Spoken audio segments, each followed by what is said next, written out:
ध्यान ये देना है कि सैटरडे को जो पेपर हुआ था, टेस्ट पेपर, और वो टेस्ट पेपर आप सबको पता होगा कि एक टॉपिक आधारित टेस्ट पेपर चल रहा है।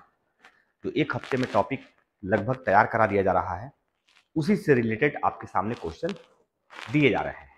तो क्वेश्चन का आंसर आप जैसे ही दे पा रहे हैं, आपके आंसर शीट आपको मिल जा रही है। कौन से लड़कों के द्वारा ज़्यादा अच्छा किया गया है, किसके द्वारा अभी कम किया जा रहा है, उसे भी रिजल्ट आउट हम लोग तुरंत अपडेट कर देते हैं। एवरी सैटरडे को ही टेस्ट होता है, सैटरडे को आपको रिजल्ट आउट हो जाता है। बाकी ब्रीफिंग करने का काम आपको एक दिन रोक कर मंडे को जो शेड्यूल हमारा तैयार हुआ है उसके हिसाब से, इस बार मंडे को बारिश की वजह से ऐसा नहीं किया जा सका, इसलिए उस क्वेश्चन का आंसर और उसकी ब्रीफिंग आज करने की शुरुआत की जा रही है। जैसा कि आप सबको पता होगा कि दो सब्जेक्ट हिस्ट्री और ज्योग्राफी से जो क्वेश्चन तैयार किए जा रहे हैं, उसमें से 25 क्वेश्चन हिस्ट्री से तैयार हो रहे हैं और 25 क्वेश्चन ज्योग्राफी से तैयार हो रहे हैं। इस तरह से 50 क्वेश्चन का एक स्लैब तैयार हो रहा है, जिसमें आप टॉपिक वाइज क्वेश्चन को करते हुए देख पाते हैं। तो हम शुरू करते हैं उस क्वेश्चन को जो शुरुआत की गई थी पहले क्वेश्चन के तौर पर। और पहला क्वेश्चन क्या है आप देख लीजिए।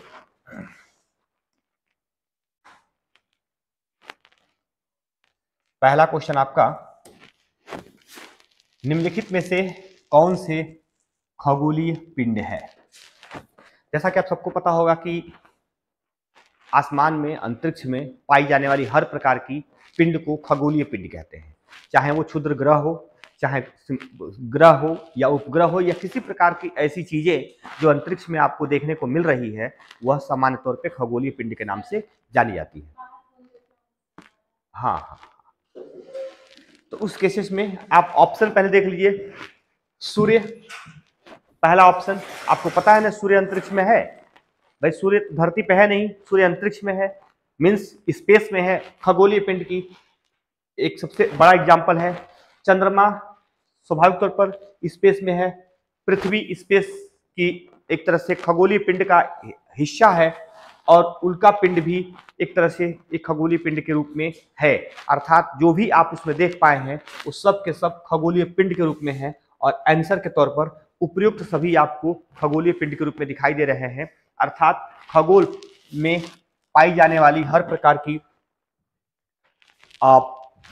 खगोलीय संरचनाएं जो ठोस फॉर्म में हो, वो सामान्य तौर पे खगोलीय पिंड के रूप में जानी जाती है। जो एक मेटल से तैयार हुआ हो, जो एक किसी प्रकार के चट्टान से तैयार हुआ हो, किसी प्रकार के अवशेषों से तैयार हुआ हो, इस प्रकार के संरचना को हम खगोलीय पिंड कहते हैं। और खगोलीय पिंड के तौर पर हम एग्जाम्पल में सभी को देख पा रहे हैं। इस तरह से हमारा पहला क्वेश्चन का ऑप्शन डी सही है। और सेकंड क्वेश्चन आप देख लेंगे। सेकंड क्वेश्चन क्या कह रहा है, निम्नलिखित कथनों पर विचार कीजिए। कथन क्या है, पृथ्वी एक ग्रह है, जैसा कि आपको पता है, यह अपना संपूर्ण प्रकाश और उष्मा सूर्य से प्राप्त करती है। यह भी आपको पता है, जो भी प्रकाश आती है और उष्मा आती है हमारे पास सूर्य से आती है। सूर्य की 1% ही उष्मा अगर धरती के पास पहुंचती है तो भी हम इतनी गर्मी महसूस करते हैं। सूर्य के पास जितनी उष्मा और प्रकाश है उसका 1/8% ही, उससे भी कम हम धरती को प्राप्त कर पाते हैं। यह इस अर्थात ये सही है, पृथ्वी सूर्य से दूरी के हिसाब से चौथा ग्रह, आकार के हिसाब से तीसरा बड़ा ग्रह। जबकि ये गलत बता रहा है। आपको यहां मैं दिखा दूं तो यहां आपको क्या देखने को मिल रहा है, यहां सीधे आपको, अगर हम ये सूर्य के बारे में बात करूं तो सूर्य के सबसे नजदीक का जो ग्रह है वो आपका है बुध, मरकरी। सेकंड कौन सा है, शुक्र। शुक्र है, सॉरी शुक्र कहां है, ये शुक्र है, ठीक है। तीसरा बड़ा है, तीसरा दूरी है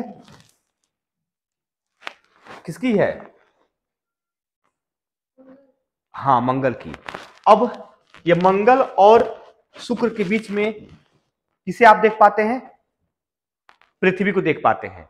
तो दूरी के हिसाब से जो उसमें तीसरा कह रहा है, जबकि दूरी के हिसाब से ये उसमें पांचवा कह रहा है। दूरी के हिसाब से कौन से नंबर पे है, पृथ्वी। अर्थ कहां है, ये तीसरे नंबर पे है। जबकि वो ऑप्शन गलत हो, क्योंकि उसमें कौन सा नंबर कहा है, उसमें चौथा कहा है, देख लीजिए।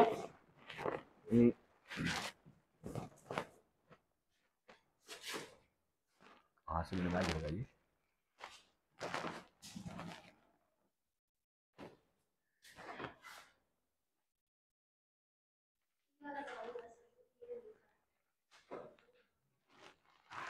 अब देखिए ये चौथा कह रहा है सूर्य से दूरी के हिसाब से चौथा, जबकि सूर्य से दूरी के हिसाब से कौन है, तीसरा है। ये तो एग्जैक्ट हो गया, अर्थात ये क्या हो गया, गलत हो गया। उसके बाद आकार के दृष्टिकोण से तीसरा है, जबकि ये भी गलत है क्योंकि आकार के दृष्टिकोण से पृथ्वी 5वें नंबर पे है, अर्थात ये भी आपका गलत है। तो इस हिसाब से पहला सही है, दूसरा गलत है। कोई इसमें ऑप्शन बताइए जिसमें केवल एक सही कह रहा है, वो कौन होगा, ऑप्शन एक होगा, जो केवल एक को सही मान रहा है क्योंकि सेकंड आपका गलत है।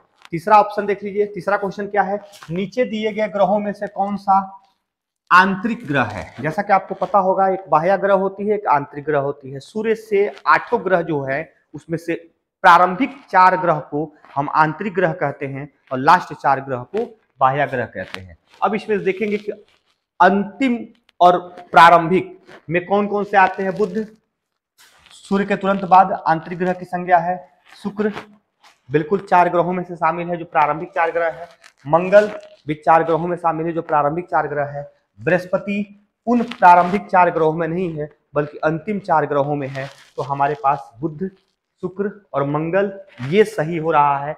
इसमें से कौन सा ऑप्शन आपको दिख रहा है जो 1, 2 और 3 सही हो, ऐसा ऑप्शन बी हो रहा है, क्योंकि आंतरिक ग्रह बुध, बृहस्पति, शुक्र और बुध, शुक्र, पृथ्वी और मंगल होते हैं, जबकि बाह्य 4 ग्रह में बृहस्पति, शनि, अरुण और वरुण होते हैं। इस प्रकार से ऑप्शन बी सही है। अब चौथा देख लेते हैं, सौरमंडल के ग्रह जो सूर्य का चक्कर लगाते हैं। देखिए सौरमंडल का ग्रह जो सूर्य का चक्कर लगाते हैं उसके रास्ते किस आकार में फैले होते हैं। मतलब आप देखेंगे कि सूर्य जो है उसके अगल बगल में जो भी, जैसे मान लीजिए कि पृथ्वी एक ग्रह है, इसकी आकार जो होती है वो कैसा है, यही पूछ रहा है, वो किस प्रकार के आकार में चक्कर लगाते हैं। तो आपने किताब में पढ़ा था वृत्ताकार सही है, नहीं सही है। दीर्घ वृत्ताकार सही है, हाँ। लघु वृत्ताकार, छोटा वृत्ताकार नहीं, बहुत बड़ा और दीर्घ वृत्ताकार की संज्ञा है। इस तरह से आप ऑप्शन बी को सही देख पाएंगे। ऑप्शन क्वेश्चन नंबर 4 का ऑप्शन बी इसलिए सही हो रहा है क्योंकि एक बहुत बड़े वृत्त में ये घूमते हैं जिसे कक्षा कहा जाता है। पृथ्वी कक्षा अपने कक्ष में घूमती है, बुध अपने कक्षा में घूमता है, शुक्र, बृहस्पति, शनि सभी जो ग्रह हैं वो अपने अपने बड़े से कक्षा में घूमते हैं जिन्हें दीर्घ वृत्ताकार कहा जाता है। और पांचवा देख लेते हैं। पांचवा, सौरमंडल में किन 2 ग्रहों के बीच क्षुद्र ग्रह पट्टी पाई जाती है। क्षुद्र ग्रह पट्टी किन 2 ग्रहों के बीच पाई जाती है। जैसा कि आप सबको पता होगा कि पूरे ग्रहों में एकमात्र ऐसी ग्रह है जिसे हम तारा और ग्रह दोनों की संज्ञा देते हैं। कौन सा ग्रह है, बृहस्पति है। बृहस्पति एक ऐसी ग्रह है जिससे हम तारा की भी संज्ञा देते हैं और ग्रह की भी संज्ञा देते हैं। अब बृहस्पति इसमें कहां पे आपको दिखता है कि बृहस्पति कौन से ऑप्शन में है। एक ऑप्शन आपको दिखाई दे रहा है जिसमें बृहस्पति दिखाई दे रही है, और उसी बृहस्पति और बीच में मंगल के बीच के हिस्से में कई ऐसे क्षुद्र ग्रह छोटे छोटे पाए जाते हैं, क्योंकि वही छोटे ग्रह बृहस्पति के आकर्षण के वजह से अपने अस्तित्व में बने हुए हैं। जैसे सूर्य के आकर्षण की वजह से पूरी सौरमंडल अपने अस्तित्व में बनी हुई है, ठीक उसी प्रकार से बृहस्पति के आकर्षण के प्रभाव में वो छोटे छोटे क्षुद्र ग्रह भी बने हुए हैं। तो मंगल और बृहस्पति के बीच में बहुत सारे क्षुद्र ग्रह पाए जाते हैं। आपके ऑप्शन डी सही हो रहा है, मंगल और बृहस्पति। नेक्स्ट देख लेते हैं। यहां पे आपको मैं दिखा दूं थोड़ा सा, मंगल और बृहस्पति, मार्स और जुपिटर, आपको देखने को मिलेगा कि बहुत हद तक ये स्थिति बहुत छोटे छोटे जो ग्रह हैं, जो आपको क्षुद्र ग्रह हैं, जो आपको यहाँ को देखने को मिल रही है, ये दोनों जैसे जैसे घूमेंगे उसके बीच में ये पड़ते जाएंगे और यही क्षुद्र ग्रह की संज्ञा आपको यहाँ देखने को मिल रही है। अब देख लीजिए 6वां क्वेश्चन का आंसर क्या है। हमारे सौरमंडल में सूर्य से सबसे दूर कौन सा ग्रह स्थित है। सूर्य से सबसे दूर पूछ रहा है। और किससे दूर पूछ रहा है? दो क्वेश्चन पूछे जाते हैं, या तो पृथ्वी से सबसे दूर पूछता है या तो सूर्य से सबसे दूर पूछता है। तो पहला आपका इसमें ध्यान रखेंगे कि सौरमंडल में सूर्य से सबसे दूर पूछ रहा है। अगर पृथ्वी से सबसे दूर पूछेगा तो उसका क्रम दूसरा हो जाता है, और सूर्य से सबसे दूर पूछता है तो उसका क्रम दूसरा हो जाता है। पृथ्वी के सबसे नजदीक ग्रह कौन सी है? शुक्र है। पृथ्वी के सबसे नजदीक कौन सी है? शुक्र है। लेकिन सूर्य के सबसे नजदीक कौन सी है? बुध है। तो क्रम चेंज हो जाता है, लेकिन यहां सूर्य के बारे में तो उसमें दोनों में से शुक्र है। पता ही नहीं गया था आप लोगों को? अरे भाई, पृथ्वी के अड़ोस पड़ोस में दो हैं, एक शुक्र जो उसकी बहन के रूप में संज्ञा दी जाती है, एक मंगल है। बहन को भी हम एक दिशा में मानते हुए बताए थे कि पृथ्वी के सबसे नजदीक जो दो बहनों में से दो बहनें आपस में बहुत नजदीक होती हैं, तो पृथ्वी के सबसे नजदीक हमने शुक्र को बता दिया था। और दूसरी कि शुक्र पृथ्वी के नजदीक भी है, दूरी के हिसाब से मंगल थोड़ी दूर है और पृथ्वी के शुक्र सबसे नजदीक है। तो शुक्र पड़ोस में पहला ये हो जाएगा, दूसरा हो जाएगा, क्योंकि आपका हमेशा पड़ोसी सबसे नजदीकी होता है।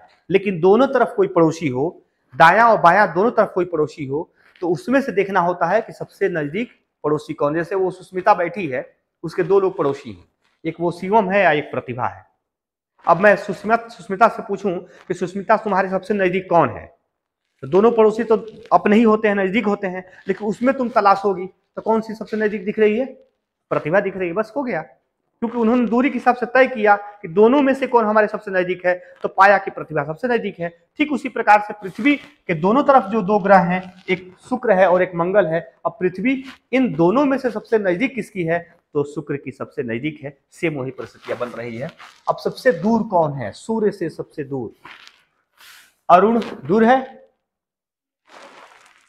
नेपच्यून दूर है सबसे, शनि, बृहस्पति। अर्थात आपके पास यहां देखने के लिए मिल सकता है ये सूर्य जो है इसके सबसे दूर कौन सी स्थित है? तो सबसे दूर है नेपच्यून, और ये है आपकी सबसे बाहरी क्षेत्र में स्थित।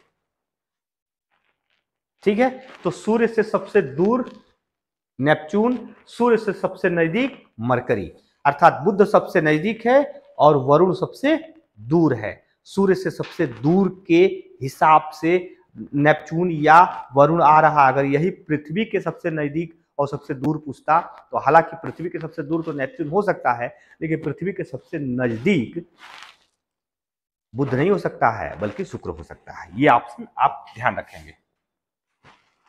अब देखिए नेक्स्ट क्वेश्चन क्या कहता है। किसी तरह का कोई कंफ्यूजन हो तो आप समझ लीजिएगा कि वो क्योंकि क्वेश्चन कुछ टाइपिंग मिस्टेक हुआ था, जैसा कि आप लोगों को मुझे बताया गया है कि टाइपिंग मिस्टेक में कुछ समस्या थी जो सुधारा गया है बाद में, और कुछ ऑप्शन इधर उधर कर दिया गया था, उसमें कुछ सुधार करके आया है इसमें। और आपके जो सामने क्वेश्चन होंगे उसमें थोड़े बहुत डिफरेंसेस मिल सकते हैं, तो आप उसमें ध्यान देंगे कि उसमें सुधार करके क्या कुछ हुआ है। ठीक है ना। निम्नलिखित में से कौन सा कथन सत्य है? अब सत्य कथन खोजने आपको होंगे। पहला ऑप्शन क्या कह रहा है? अंतरिक्ष से देखने पर पृथ्वी हरे रंग की दिखाई देती है। कौन सा कलर इसमें दिखा रहा है? हरा रंग। जबकि पृथ्वी किस कलर की दिखती है? नीले। हम है नीला, बृहस्पति है पीला। सुने आप लोग ना। और वरुण है हरा, मंगल है लाल, शनि है काला। इस तरह से उसका शेड्यूल है जिसमें आप सभी ग्रहों का कलर उसमें फिक्स रखते हैं। तो पृथ्वी हरा नहीं बल्कि पृथ्वी नीली है। यह ऑप्शन क्या होगा? सत्य के हिसाब से ये गलत हो गया। दूसरा क्या रहा है? पृथ्वी का हरा रंग हमें यहाँ के वनों के कारण दिखाई देता है। पहले तो हरा नहीं दिखता है, नीला दिखता है। तो पूछ रहा है कि हरा पृथ्वी के वनों के कारण, जबकि नीला पृथ्वी के वनों के कारण नहीं बल्कि पृथ्वी पर जल के कारण, महासागर के बड़े आकार के कारण हमको नीला दिखाई देता है। अर्थात दूसरा ऑप्शन भी गलत और पहला ऑप्शन भी गलत। इसमें न तो एक और न ही दो, अर्थात ऑप्शन डी सही है, क्योंकि दोनों उपयुक्त ऑप्शंस में थे, कोई ऑप्शन सही नहीं है। शिव समझ पा रहे हैं आप क्या मैं कहा हूं? क्या इसका ऐसे समझ है आप? बताइए इसमें क्या समझे आप? इसमें आप क्या समझे हैं? पृथ्वी कौन सी कलर की दिखती है अंतरिक्ष से? वेरी गुड, बहुत अच्छा, गुड। जबकि ये क्या कह रहा है, अर्थात सही है कि गलत है, गलत है। दूसरा, हरा रंग यहां देना चाहिए, नीला रंग किसके कारण, तो किसके कारण, वन के कारण नहीं, जल के कारण। पृथ्वी का नीला कलर किस कारण दिखाई देता है, जल के कारण दिखाई देता है। जबकि यहां क्या कह रहा है, अर्थात दोनों कथन असत्य है। आठवां देख लीजिए, आठवां इंपॉर्टेंट है, सौरमंडल का निर्माण किससे मिलकर होता है। लो, सौरमंडल का निर्माण किससे मिलकर होता है।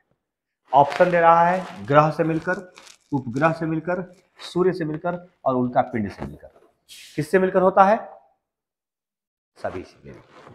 सभी से मिलकर सौरमंडल का निर्माण होता है। सौर परिवार एक ऐसा परिवार है जिसमें तारा भी है, ग्रह भी है, उपग्रह भी है, उल्का पिंड है, क्षुद्र ग्रह है, लघु तारे हैं।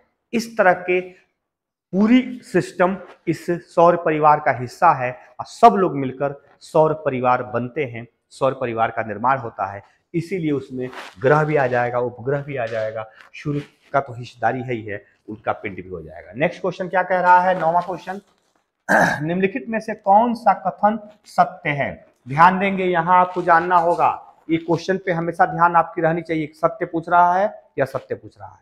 कभी कभी सत्य न पूछकर सीधे असत्य पूछता है कि कौन सा गलत है या कौन सा असत्य है। तो पहला क्वेश्चन की शुरुआत में ही आप कोई माइनर मिस्टेक न करें, इसके लिए आपको क्वेश्चन को ठीक ठीक से पढ़ना होगा। और आपको यह बता रहा हूं कि ठीक से पढ़ा हुआ क्वेश्चन उसी क्वेश्चन का आधा आंसर होता है। मतलब सही से आप क्वेश्चन पढ़ लेते हैं, वहीं आपका आधा आंसर तैयार हो जाता है। ठीक ठीक ना, बात समझ रहे ना। इसलिए आपको सही ढंग से और शुद्ध रूप से क्वेश्चन को पहले पढ़ना होगा, फिर आपको उसमें आंसर ढूंढना होगा। क्योंकि लघु, बड़ा, छोटा, सत्य, असत्य, गलत, सही, रिक्त इत्यादि से जो क्वेश्चन भरे होते हैं, उससे जल्दीबाजी में लड़के सत्य को असत्य मान लेते हैं, असत्य को सत्य मान लेते हैं और क्वेश्चन आते हुए भी गलती करके चले आते हैं। सत्य पूछ रहा है और क्या कह रहा है, सूर्य का खिंचाव बल सौरमंडल को बांधे रखता है। जैसा कि आप सबको पता होगा कि पूरा सौरमंडल सूर्य के खिंचाव के कारण ही स्पेस में स्थित है और सारे ग्रह, उपग्रह, उल्का पिंड या क्षुद्र तारे जो सौरमंडल के हिस्से हैं, वो सब के सब सूर्य के आकर्षण से ही अपने अस्तित्व में बने हुए हैं। सूर्य का आकर्षण जिस दिन समाप्त हो जाएगा, सब लोग अपने स्थान से भटक जाएंगे, दूर चले जाएंगे और स्थिर हो जाएंगे। स्थिरता और नियमितता इनके अंदर नहीं रह जाएगी। यह इसलिए अपने अस्तित्व के साथ और कंटिन्यू बने हुए हैं क्योंकि सूर्य के आकर्षण में ये बने हुए हैं या सूर्य के आकर्षण में ये रहते हैं। सूर्य सौरमंडल के लिए प्रकाश और ऊष्मा का मुख्य स्रोत है। जैसा कि आपको पता होगा, 100% ऊपर ही क्वेश्चन था कि सूर्य सौरमंडल का ऊष्मा मतलब पृथ्वी पूरी ऊष्मा और पूरा प्रकाश सूर्य से प्राप्त करती है। ठीक उसी प्रकार से सभी ग्रह ऊष्मा और प्रकाश सूर्य से प्राप्त करते हैं। तो अर्थात ये भी सही है और ये भी सही है। इसमें कौन ऑप्शन हो सकता है, सी, क्योंकि सी कह रहा है 1 और 2 अर्थात दोनों सत्य है और सत्य की ही खोज में आप इस क्वेश्चन को कर रहे हैं। 10वां देख लीजिए क्वेश्चन, 10वें नंबर का 10 नंबर का क्वेश्चन क्या कह रहा है, हमारे सौरमंडल का सबसे बड़ा, ध्यान देंगे, सबसे बड़ा एवं सबसे छोटा ग्रह कौन सा है।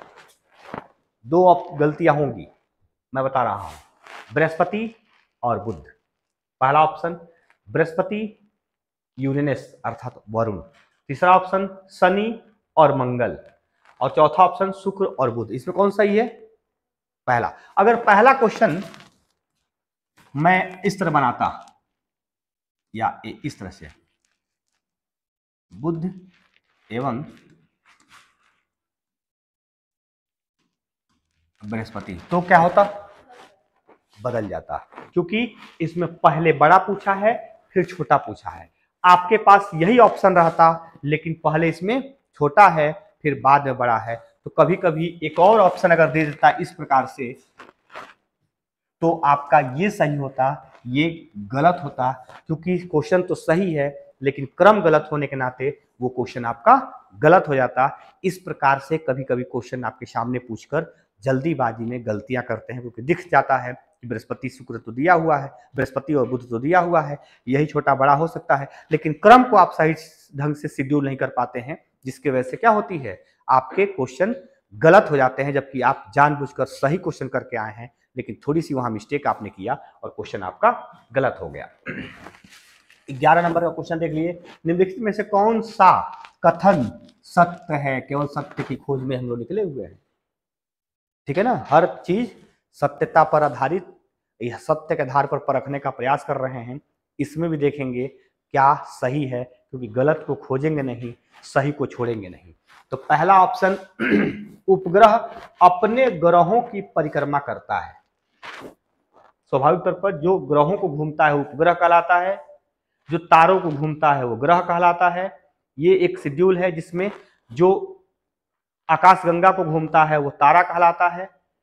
पूरी आकाशगंगा ब्रह्मांड में विचरित कर रही है, मतलब कि एक दूसरे के घूमने के क्रम में ये पूछ रहा है कि ग्रहों की परिक्रमा करते हैं, उन्हें उपग्रह कहते हैं। साथ ही साथ सूर्य की परिक्रमा करते हैं।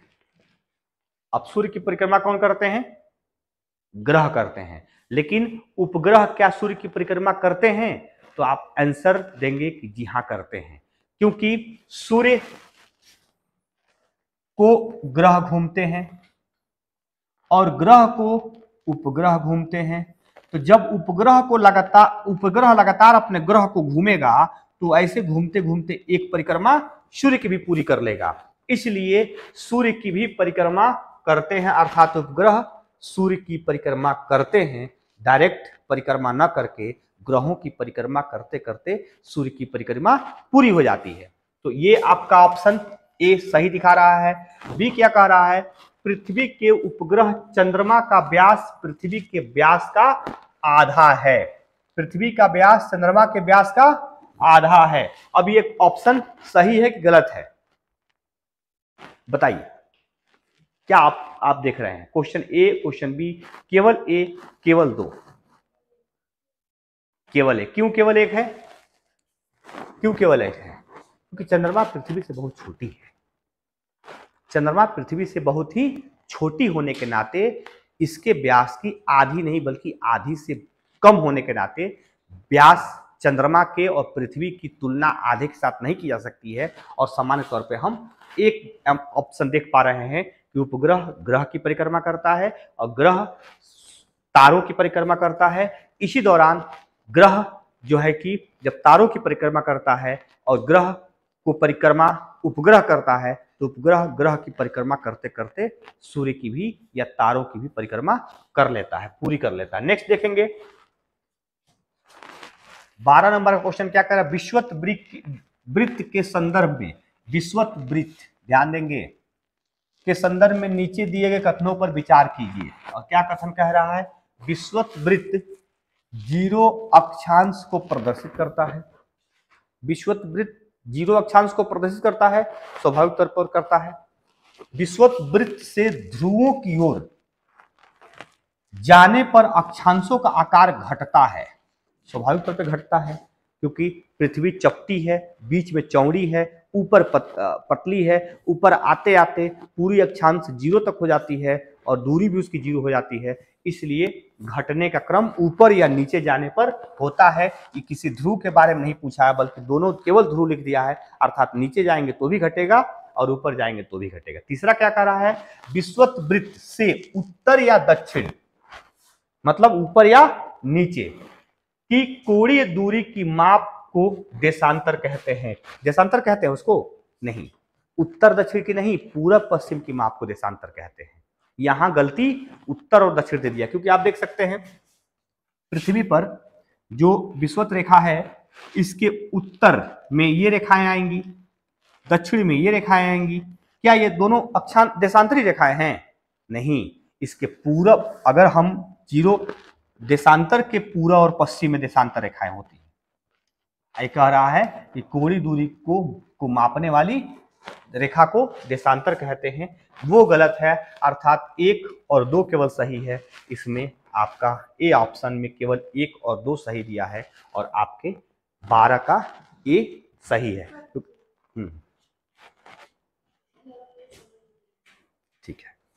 तीसरा नहीं समझ में आ रहा होगा समथिंग।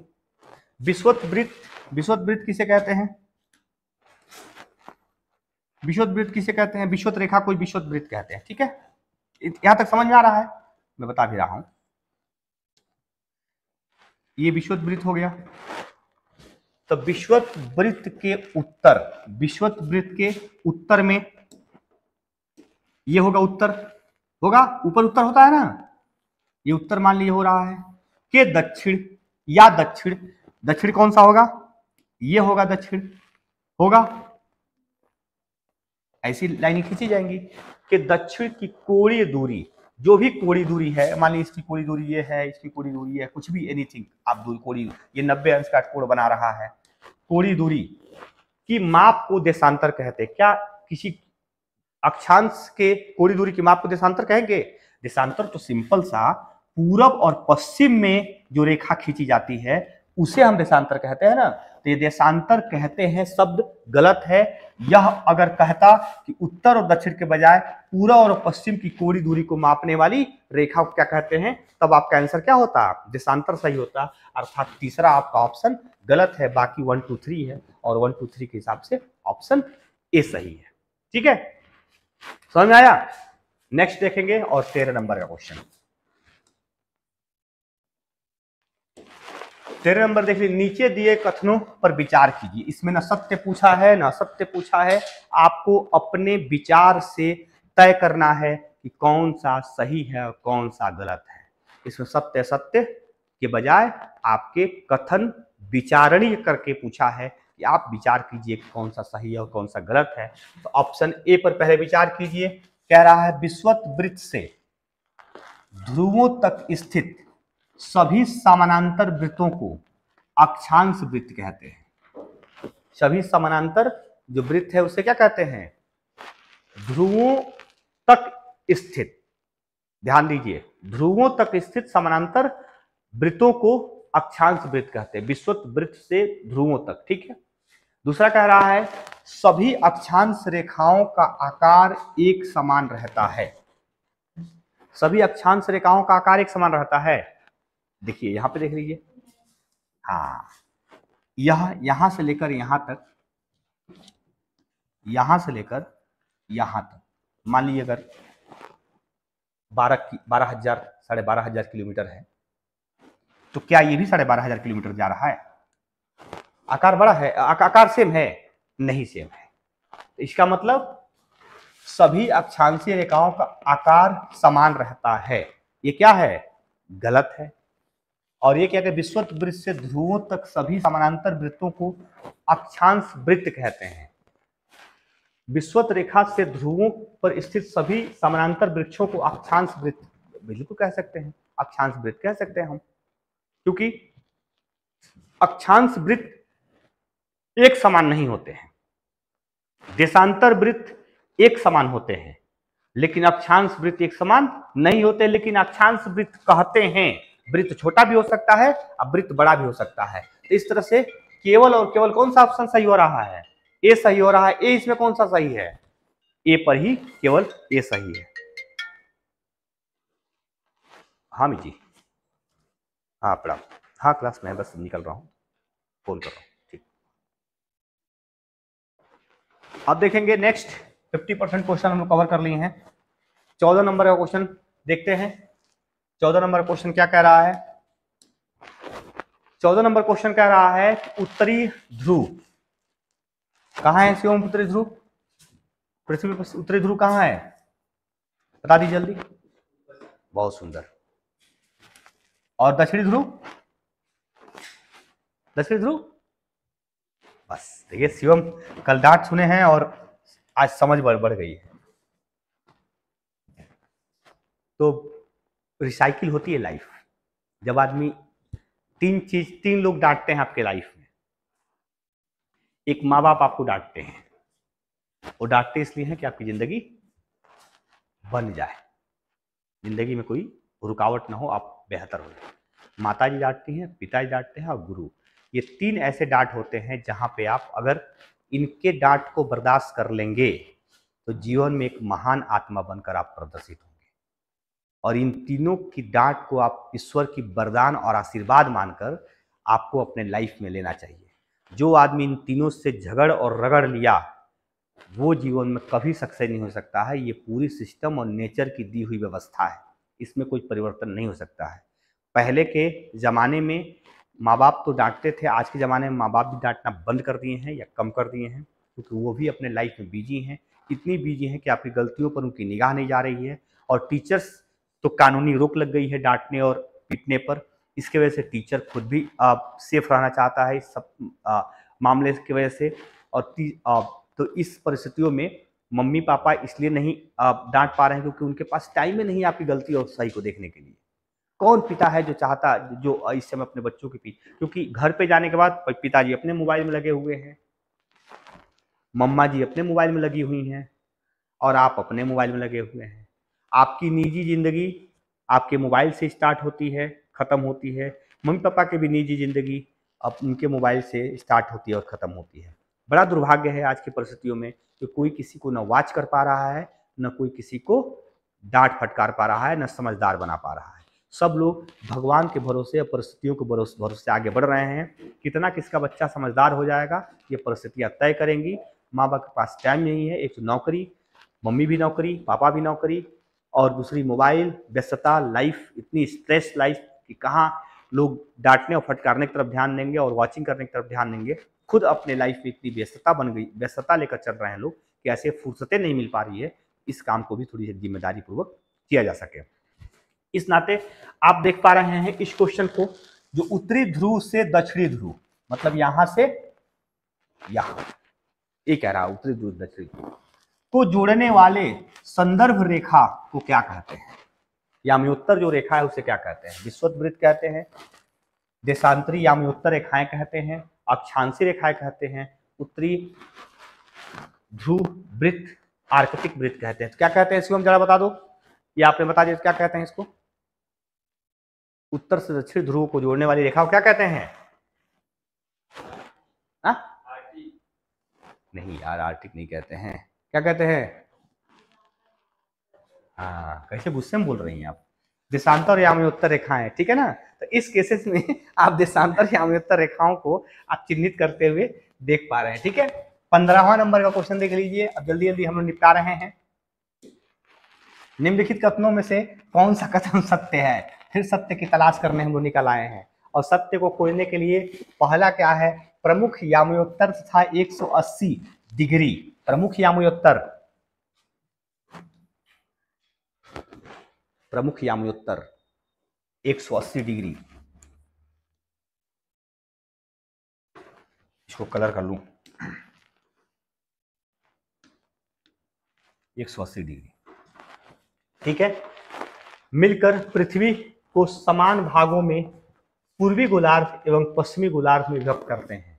180 याम्योत्तर मिलकर पृथ्वी को समान भागों पूर्वी गोलार्ध और पश्चिमी गोलार्ध में विभक्त करते हैं, अर्थात दो गोलार्ध बनाते हैं। अगर यहां से बात किया जाए तो एक गोलार्ध ये है और एक गोलार्ध ये है, जो दो गोलार्धों में पूर्वी और पश्चिमी रूप से विभाजित करते हैं। और क्या विभाजित किए हैं? याम्योत्तर ने विभाजित किया। याम्योत्तर का मतलब ये रेखा, ठीक है। दूसरा कह रहा है ऑप्शन, दूसरा कह रहा है कि 180 डिग्री पूर्वी और 180 डिग्री पश्चिमी याम्योत्तर एक ही रेखा है। मैं बताया हूं आपको कि ये जो है एक ही रेखा, अर्थात यह 180 और यह 180 दोनों पीछे से क्या हुई है? सटी हुई है और एक ही रेखा है, ठीक है ना। ऐसा नहीं कि 180 यहां अलग है और 180 यहां अलग है, दोनों क्या है? एक ही 180 है। इसलिए ऑप्शन सेकेंड भी सही है और ऑप्शन फर्स्ट भी सही है। ऐसा ऑप्शन खोजने जाएंगे तो सी नंबर पे एक और दोनों को सत्य मानकर आगे बढ़ा रहा है। नेक्स्ट और 16 नंबर का क्वेश्चन, भौतिक मानचित्र में किन्हें शामिल किया जाता है?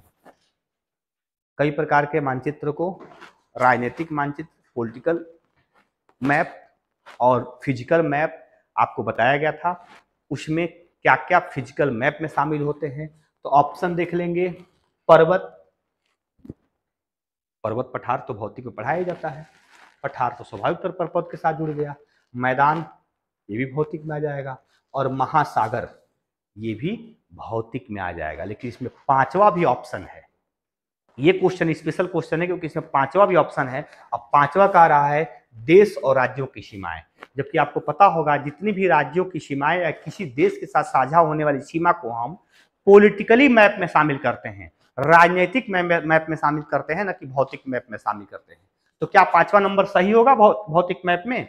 यह मात्र गलत होगा, बाकी 1, 2, 3 और 4 ये चारों सही होगा। और सब यहाँ जो है शामिल किन्हें भौतिक मानचित्र में शामिल करते हैं, तो कोई ऐसा ऑप्शन जिसमें 1, 2, 3, 4 तक सही हो और पांचवा उसमें न हो, तो आप शायद सी देख पा रहे हैं, क्योंकि 1, 2, 3 और 4 इसमें दिया हुआ है, इसमें पांचवा दिया हुआ है, गलत हो जाएगा, इसमें भी पांचवा दिया हुआ गलत हो जाएगा, उपयुक्त सभी अपने आप में गलत हो जाएगा। तो केवल और केवल सी ऑप्शन 1, 2, 3, 4 के हिसाब से सही है। 16 नंबर का क्वेश्चन देख, 17 नंबर का क्वेश्चन देखिए, थीमेटिक मानचित्र में किसे शामिल किया जाता है? आप जब मानचित्र पढ़ रहे थे तो उसमें थीमेटिक मानचित्र की चर्चा होती, क्लास 6 का जब एनसीईआरटी आप पढ़ाया जा रहा था तो उसमें बताया गया था थीमेटिक मानचित्र के अंतर्गत क्या क्या शामिल होते हैं। इसमें क्या क्या दिया है?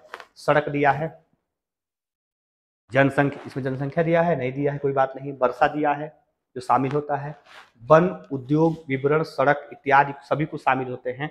बस मानचित्र जो रेखाकित मानचित्र होता है जिसे पॉलिटिकल मानचित्र कहते हैं वो इसमें शामिल नहीं होता है। तो इसमें उपयुक्त सभी, क्योंकि तीनों ऑप्शन दिया है और तीनों ऑप्शन थीमेटिक मानचित्र के हिस्से हैं, तो ऑप्शन डी कह रहा है कि उपयुक्त सभी थीमेटिक मानचित्र में शामिल होते हैं। ऑप्शन डी आपका सही है। 18 नंबर का क्वेश्चन देख लीजिए, मानचित्र के संदर्भ में किन दिशाओं को प्रधान दिग्बिंदु कहा जाता है? प्रधान दिग्बिंदु, हालांकि उसमें प्रधान दिग्बिंदु में क्या दिखाया था? उत्तर दिखाया था, आपने क्लास 6 के किताब में देखा था ना। लेकिन प्रधान दिग्बिंदु चारों को कहते हैं, अर्थात इसमें आपने देखिए चारों को NEWS, इसको क्या लिखे हैं हम? क्या लिखे हैं? न्यूज लिखे हैं ना, न्यूज लिखे हैं ना। न्यूज मतलब चारों दिशाओं की खबरें, अर्थात उत्तर, दक्षिण, पश्चिम और पूर्व, इसको शॉर्ट में बनाकर न्यूज बनाया गया है। जो आपके बीच में न्यूज प्रदर्शित होता है ना, उसमें उत्तर, दक्षिण, पूर्व, पश्चिम के एक एक शब्दों को जोड़कर न्यूज बनाया गया है। और न्यूज का मतलब हर दिशाओं से जो खबरें आपको मिल सके उसे आपको देने का काम किया जाता है, उसी को हम लोग शॉर्ट में न्यूज कहते हैं। और न्यूज सामान्य तौर पर इसमें प्रधान दिग्बिंदु के रूप में प्रदर्शित होता है। और ऐसा 1, 2, 3, 4 वाला ऑप्शन आपके सामने कहाँ है? कोई नहीं है, अर्थात उपयुक्त सभी सही है। ठीक है, उपयुक्त सभी में 1, 2, 3, 4 सभी शामिल हो जाता है। अब 19 नंबर का क्वेश्चन क्या कर रहा है? निम्नलिखित में से कौन सा कथन सत्य है? फिर सत्य की खोज के लिए हम लोग निकलेंगे।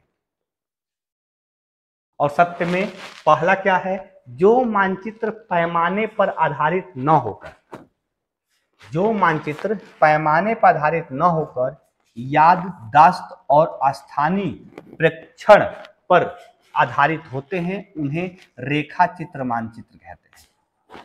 स्वाभाविक तौर पर जिसे हम किसी पैमाने पर, जैसे पृथ्वी के अक्षांश पृथ्वी पर खींचे गए हैं, हमने रेखा चित्र पर खींच लिया है कि बस पन्ने पर खींच लिया है, पेज पर खींच लिया है कि पूरे पृथ्वी पर इतने अक्षांश और इतने देशांतर हैं। ठीक है, तो उसी तरह से जो मानचित्र सीधे किसी पैमाने पर नहीं खींचे जाते हैं बल्कि उसका एक आकृति बना ली जाती है और कागज कलम पे बना ली जाती है, वो हम क्या कहते हैं? रेखाचित्र मानचित्र कहते हैं। एक छोटे क्षेत्र का बड़े पैमाने पर खींचा गया रेखाचित्र खाका कहलाता है। तो स्वाभाविक तौर पर किसी का खाका निकालते समय क्या करना होता है? क्या करना होता है खाका निकालते समय?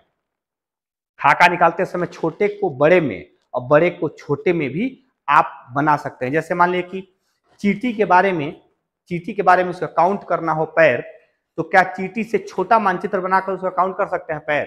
तो चींटी को जानने के लिए उसके कितने पैर होते हैं तो वो चींटी के आकार से बड़ा आकार बनाना पड़ेगा, मतलब उसका डिजाइन, एक खाका तैयार करनी पड़ेगी उसके बारे में जानने के लिए। तो छोटे से बड़े आकार में भी उसकी आकृति बनती है और बड़े से छोटे आकार में भी आकृति बनती है। हालांकि इसमें केवल बड़े पैमाने को खींचकर, छोटे क्षेत्र का बड़े पैमाने को खींचकर खाका तैयार कर, ये भी लाइन सही है। अर्थात 1 और 2 दोनों को सही माना गया है। ऑप्शन सी 1 और 2 के रूप में सही है। ठीक है, नेक्स्ट देखते हैं 20वां क्वेश्चन। हम लोग 80% क्वेश्चन को कवर कर लिए, 5 क्वेश्चन और आपके सामने बचे हुए हैं और वो क्वेश्चन आपके सामने क्या कह रहे हैं, जलमंडल में जल की कौन कौन सी अवस्थाओं का सम्मिलित किया जाता है। मतलब जल मंडल में कौन कौन सी अवस्थाएं सम्मिलित होती हैं। क्या जल मंडल में जल शामिल होता है? बिना जल का जल मंडल हो नहीं सकता है, शामिल होता है। बर्फ क्या जल मंडल का हिस्सा है? बिल्कुल हिस्सा है, क्योंकि नॉर्थ पोल साउथ पोल के बहुत सारे हिस्से बर्फ के रूप में और ऊंची ऊंची चट्टानों पर बर्फ जमे रहते हैं, वो सब जल मंडल के हिस्से हैं। कभी कभी ऐसा समुद्र भी है जो बेहद ठंडे इलाके में होता है, वो भी जमाव बिंदु से नीचे जाने पर जमा हुआ रहता है। जैसे प्लावी नामक एक हिम शिला, बहुत बड़ी शिला अटलांटिक महासागर में आ चुकी थी और टाइटेनिक जहाज से टकराने के बाद उसे डुबो दिया था, तो वो भी एक जलमंडल का ही हिस्सा था, ऐसा नहीं कि वो जलमंडल से बाहर है। तीसरा जल वाष्प, क्योंकि आप सबको पता होगा जलमंडल में जब जल वाष्पित होकर गैसी फॉर्म में पहुंचता है तो हम उसे जल वाष्प कहते हैं। और यह जल वाष्प समुद्र, ताल, झील, नदी, पोखरे इत्यादि के जल भारी मात्रा में गर्मी के दिनों में वाष्पित होते हैं और वाष्पित होकर गैसी फॉर्म में परिवर्तित हो जाते हैं और जल वाष्प के रूप में हमारे वायुमंडल में तैरने लगते हैं। ऐसी अवस्था को भी हम जल चक्र के रूप में शामिल करते हैं और यह भी हमारे जल मंडल का एक हिस्सा है। तो हम उपयुक्त सभी को हम जलमंडल के साथ जोड़कर देखते हैं, क्योंकि अभी अभी आपका चैप्टर जो है कि समाप्त भी हुआ है जलमंडल। 21 नंबर क्वेश्चन देख लीजिए, जल जैवमंडल के अंतर्गत कौन कौन सा परिमंडल शामिल है। जैवमंडल, जैवमंडल जहां जीव पाया जाता है उन सभी क्षेत्रों को जैवमंडल कहते हैं। जीव में जंतु भी है और पादप भी है। अब जंतु और पादप कहां कहां पाया सकता है? स्थल मंडल और जल मंडल। जैवमंडल में शामिल है, बिल्कुल शामिल है। परिमंडल शामिल है, क्या का पूछ रहा है? जल मंडल और वायुमंडल। क्या जैवमंडल में शामिल है? वायु में भी हमारे पास जीव पाए जाते हैं छोटे छोटे, वह शामिल है। स्थल मंडल और वायुमंडल ये भी आपका निश्चित तौर पे शामिल है। लेकिन ऑप्शन जो है उसके हिसाब से डी क्यों सही होगा? क्योंकि डी एक ऐसा ऑप्शन बता रहा है जिसमें स्थल मंडल भी जैवमंडल में है, जल मंडल भी जैवमंडल में है और वायुमंडल भी जैवमंडल में है। अर्थात तीनों जैवमंडल का हिस्सा होने के नाते ऑप्शन डी सही हो रहा है, क्योंकि ये भी जलमंडल के हिस्से हैं, यह भी जलमंडल के हिस्सा है। लेकिन पूरी जैवमंडल आपकी कंप्लीट होती है जब स्थल, जल, वायु एक साथ जीवों के परिक्षेत्र में शामिल होते हैं, तो उसे जैवमंडल की संज्ञा देते हैं। क्योंकि आपको सबको पता है वायु में बहुत सारे विषाणु, बहुत सारे जीवाणु, बहुत सारे ऐसे सूक्ष्म जीव तैर रहे हैं जो शायद नंगी आंखों से आप नहीं देख पाते हैं, भले ही नहीं देख पाते हैं, लेकिन आपके वातावरण में उनका अस्तित्व है। उसी तरह से स्थल पे भी उनका अस्तित्व है और जल के भीतर मछलियां सबसे बड़े एग्जाम्पल हैं और बहुत सारे सैकड़ों हजारों जलीय जीव जो जल के भीतर पाए जाते हैं वो भी, और पेड़ पौधे भी पाए जाते हैं, वो भी जैव मंडल के हिस्सेदारी के साथ जुड़े हुए हैं। और 22वें नंबर का 22 नंबर का क्वेश्चन क्या कह रहा है? विश्व का सबसे गहरा भाग। उस दिन कोई पूछा था ना, विश्व का सबसे गहरा भाग कहाँ? अटलांटिक में खोज रही थी। और मैं कहा कि दिखाओ, तो तुम दिखाई नहीं। यही आप लोग कंफ्यूजन कर रहे, कहीं पढ़े थे, कहाँ पढ़े थे उसका कोई। अच्छा अच्छा, किनका ऑप्शन? हाँ हाँ, क्या क्या दिया था? अरे अटलांटिक दिया था, तो आपने कहा कि मैं कहीं पढ़ी हूँ, वो प्रूफ दिखाना चाहिए था। तो वो जब कहीं लिखा ही नहीं रहेगा तो कैसे वो प्रूफ मिल पाएगा, बताइए। ये तो गलती शायद उन लोगों ने किया था ना कुछ, इसीलिए आप लोगों ने पूछा भी था। हमको भी कल पूछे सर कि सर सबसे गहरा कौन है? हम भाई प्रशांत महासागर में है। अरे सर थोड़ा देखिए क्वेश्चन गलत है क्या? तो मैं देखा कि महाराज कहाँ से अटलांटिक दे रही है। तब मुझे याद आया कि क्लास में कोई लड़का पूछा था तो वो अटलांटिक वो भी बता रहा था, इस नाते वो मिस्टेक यहीं से था, जबकि प्रशांत महासागर है। और ये किस महासागर में स्थित है? तो आपका प्रशांत महासागर में स्थित है।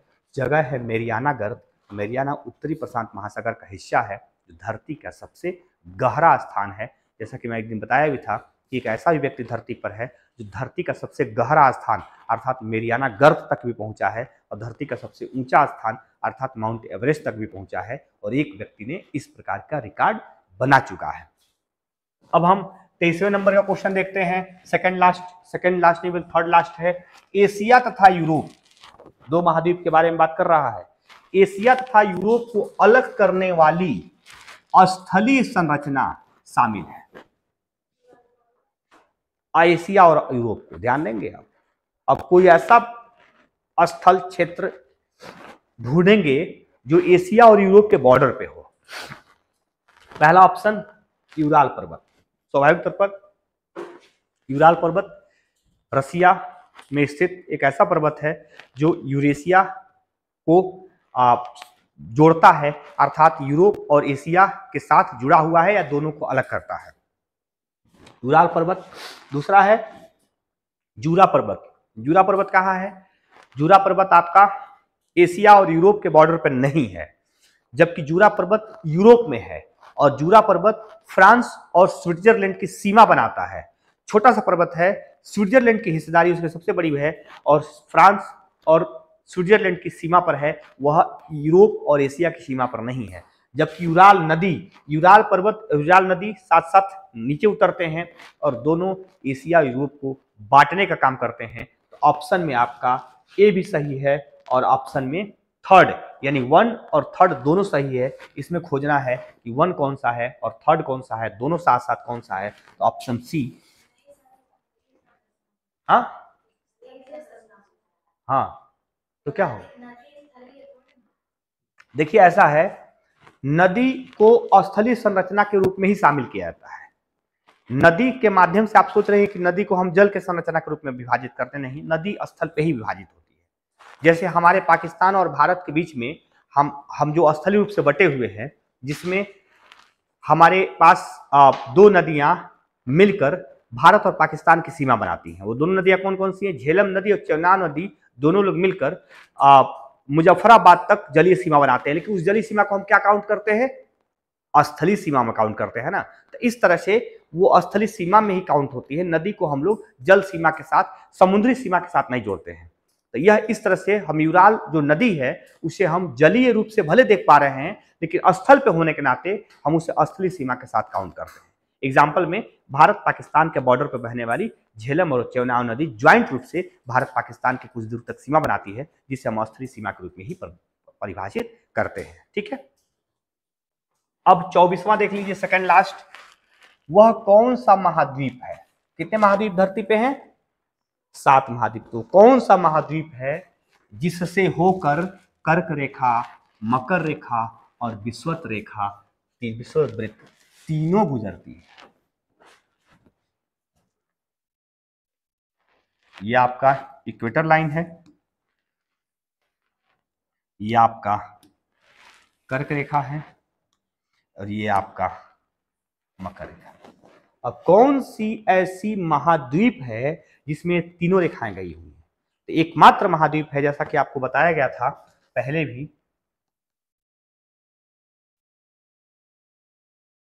यह महाद्वीप एक ऐसी महाद्वीप है जो होकर तीनों रेखाएं गुजरती हैं। क्योंकि हम स्टार्टिंग में आप याद करेंगे तो एक बताया गया था यहां महाद्वीप,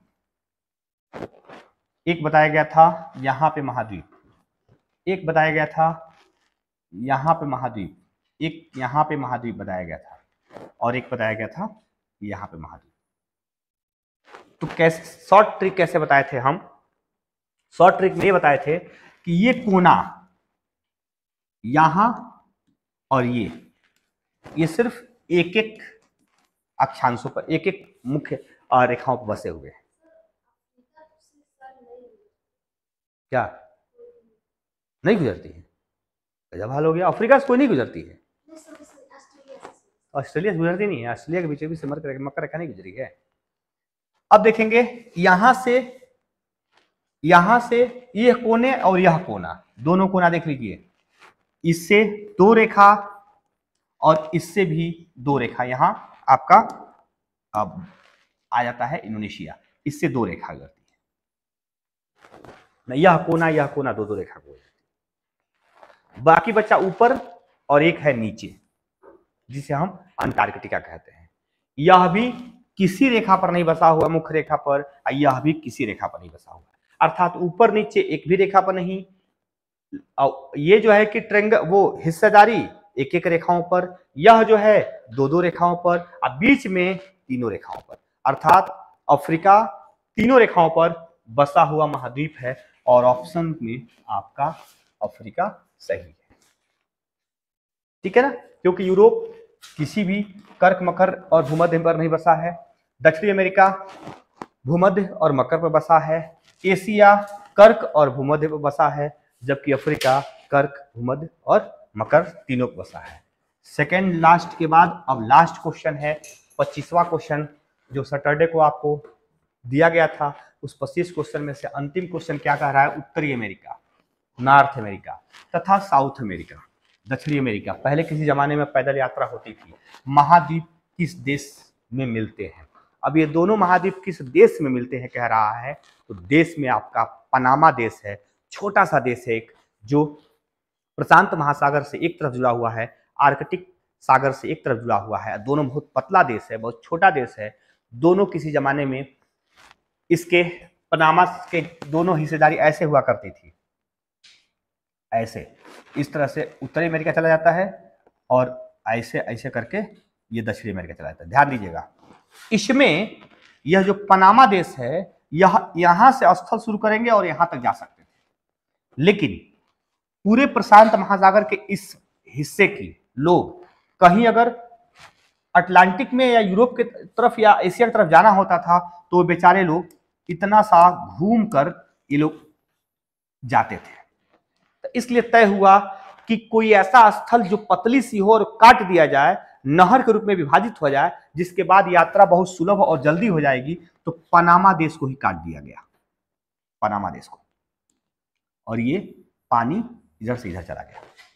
और पनामा देश को काटने के बाद इधर के लोग भी नाव से इधर चले जाते हैं, इधर के लोग भी नाव से इधर चले जाते हैं, मतलब हजारों किलोमीटर की यात्रा कम हो गई। अब पनामा दो भागों में बट गया।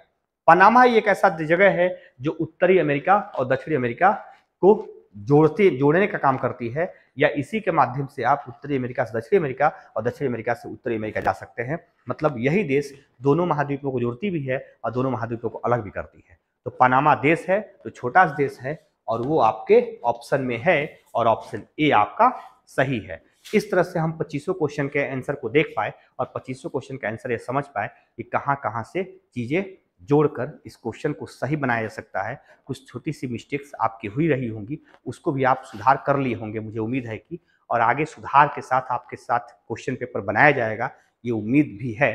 तो अब अगली तैयारी आप शुरू कर दीजिए, क्योंकि कल सैटरडे है और कल आपके टेस्ट पेपर होने होंगे।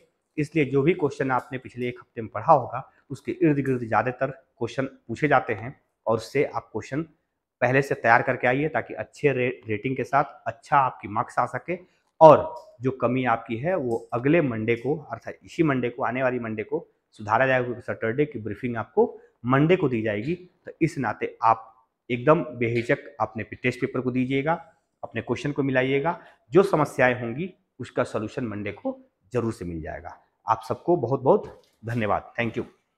आज की क्लास यहीं पोस्टपोन की जाती है, क्योंकि क्लास कंटिन्यू करने का टाइमिंग नहीं है, जिसकी वजह से आज क्लासेस यही समाप्त रहेंगी।